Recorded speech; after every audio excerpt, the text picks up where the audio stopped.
এখনে থাকতো এক কৌতূহলী শিয়াল নাম তার ফিডু। ফিডু ছিল দুষ্ট নয়, বরং খুবই কৌতূহলী আর মজার স্বভাবের। একদিন সকালে সে হাঁটতে হাঁটতে পৌঁছাল এক আলো ছায়া ভরা ছোট্ট বাগানে।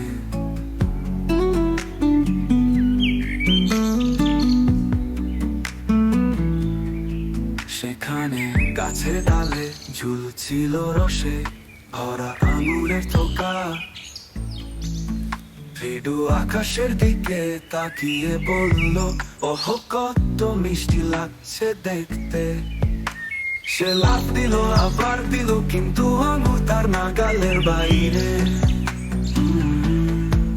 আমি তো জানতাম এই আঙুরগুলো টক, খেয়ে কোনো লাভ নেই বলে ফিডু হাঁটতে হাঁটতে চলে গেল।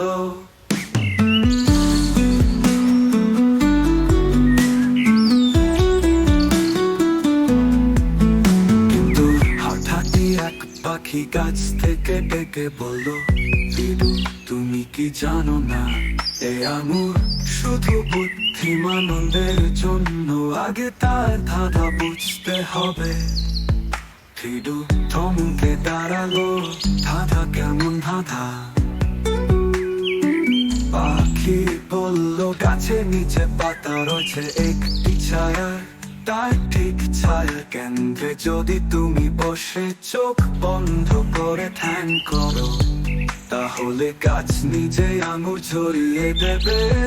ফিডু অবাক, সে ঠিক তাই করলো, চোখ বন্ধ করে বসে রইল। 5 মিনিট 10 মিনিট, হঠাৎ আঙুরের থোকা খুলে পড়ল নিচে। ফিডু অবাক হয়ে বলল, সত্যি ফল মেলে। সেই দিন থেকে ফিডু বনে পরিচিত হলো, ধৈর্যশীল শিয়াল ফিডু নামে। সব সময় চালাকি নয়, কখনো কখনো ধৈর্যই সবচেয়ে বড় বুদ্ধি।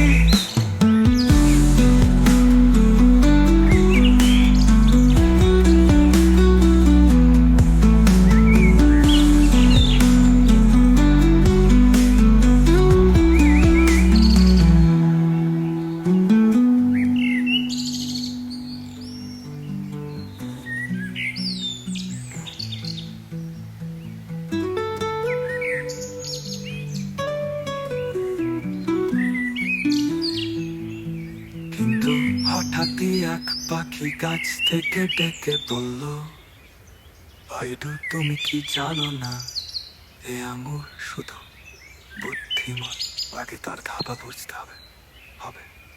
চলে গেল।